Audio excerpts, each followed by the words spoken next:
So in this video, we're going to cover control plans, which is something you could use on a Lean Six Sigma project after you've improved a process. Now, before we get started, let me mention if you're interested in a free Lean Six Sigma White Belt certification course, you can access one at sixsigmasociety.org. Okay, so the control plan helps you to institutionalize the new process. That's a big word, institutionalize. That just means to make it part of your organization, to bake it into who you are. Okay, so you want these improvements to last, and the control plan outlines the plan for doing that. And it's going to be updated as the process changes. Now, something you should know here is the belt's not going to be always around to save the day. You've got to have something in place for the process owner and the process users to kind of refer to and keep current, and to make sure that, again, those positive changes, that they last, they don't fade away over time. Another way to think about this is if you go back to Batman. So after the Dark Knight, Batman disappeared and organized crime had been eradicated thanks to what was called the Dent Act, which gave the police department some expanded powers. And so Batman wasn't going to be there all the time to help save the day. And so they needed something in place to serve as their control plan, to help them continue to eradicate crime and to make sure it stayed off the streets and to continue to improve things as time went on. The Dent Act sort of served as their control plan. And the responsibility of creating this is really with anyone who uses or improves the process. They should all be involved in this. Okay, now let's talk about different components of control plans. Now, these are just a few examples. It doesn't mean that it's everything that has to be included, or there could be more things beyond this that are listed here. But here are a few common examples. One is we should document process ownership, who owns the process. Then we should list out process documentation and who's going to update that documentation over time.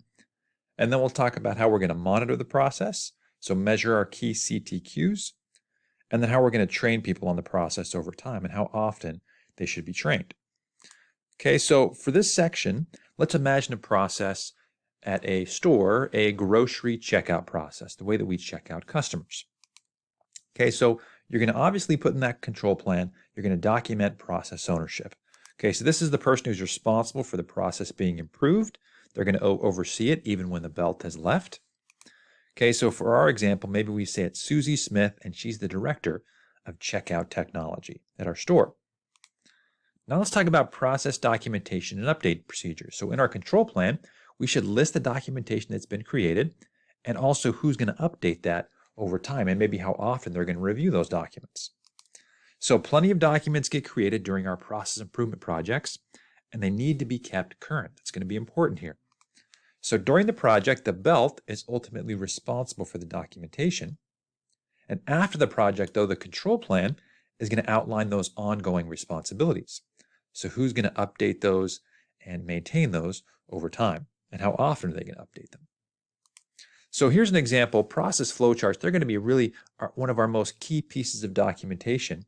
We've got to have that in our control plan and note who's going to keep it current.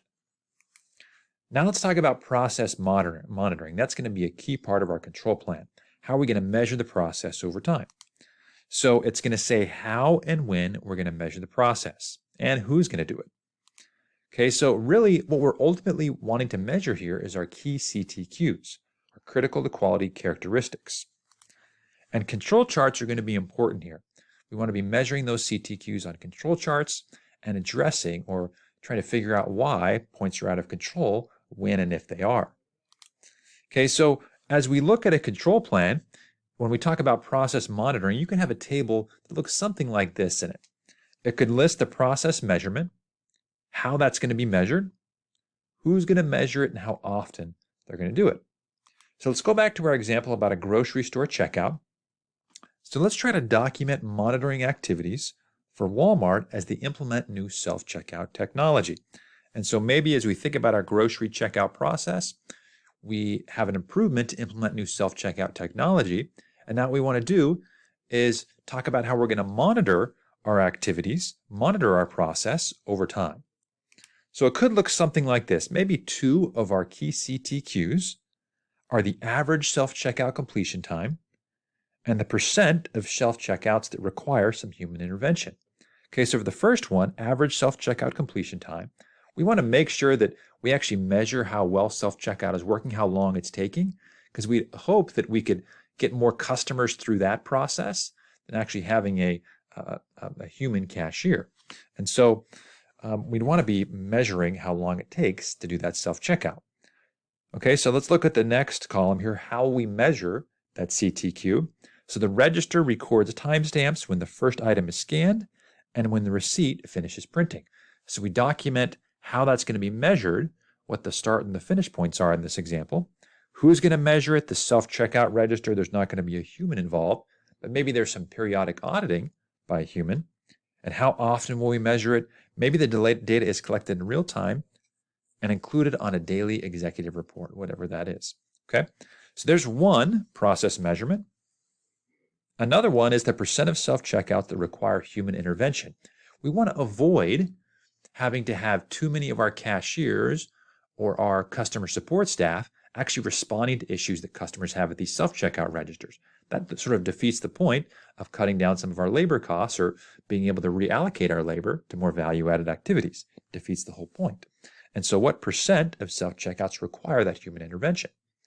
And so how often will it be measured?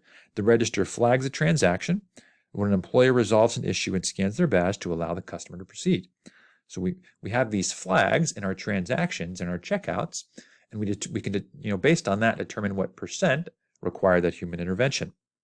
Who's going to measure it? This is going to be the self-checkout register again, with maybe some periodic auditing by a human. And again, the data is collected in real time. Okay, so we're listing out our different critical to quality measurements, how we're going to measure it, who's going to measure it, how often, and so on, whatever other information you may need. But this is going to be a key part of the control plan. So response procedures would also be included here as we measure the process. If we see an out-of-control point or some other issue, we're going to outline responses to a defect or an out-of-control process. What do we do? How do we fix the issue and put out that fire? Okay, now process training. Because we're improving the process, we want to make sure we train people on that new process and that they stay trained in those things. So some of the training questions we may ask that we'd want to try to answer in our control plan is what will be the training topics, who needs the training, who will conduct it, and when will the training occur? Okay, so who needs the training? That's going to be our first question. Anyone that really uses the process or improves it, they need to be trained on this new process. And when should we train them? Really during the project. That's often done by the belt or with the process owner, the belt and the process owner perhaps. That's sort of a one-time training. But after the project is over, maybe we need to have folks trained each year, or when a new employee comes on board, or when an issue arises, or maybe all of the above. So there's training that happens during the project, but also after on an ongoing basis.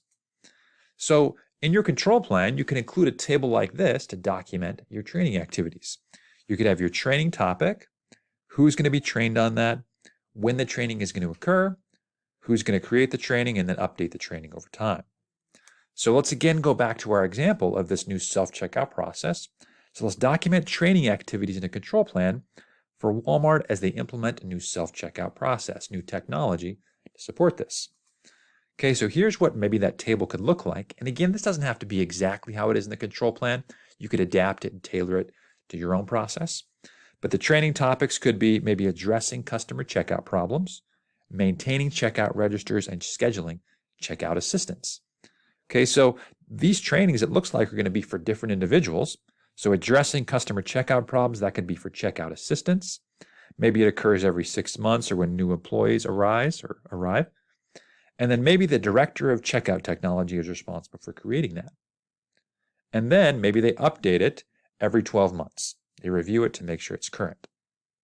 And there could be this other training for checkout technicians, people who actually repair those registers. And the training topic is maintaining the checkout registers. Okay, maybe it's done every 2 years, or when we get a new technician, or when the software changes on the registers, and it's maybe done by the lead technician. And then scheduling checkout assistance, so the people that, the staff that support customers when an issue arises during the checkout process. Maybe that's store managers who are trained on that every 12 months or when a new manager arises, and so on. So we're documenting what we need to train people on, who needs to receive that training, when it's going to happen, and who's going to do it. Okay, so we want to make sure people are trained not only during the project, but on an ongoing basis. So thanks for watching. If you're interested in learning more, don't forget to check out the free Lean Six Sigma certification course at sixsigmasociety.org.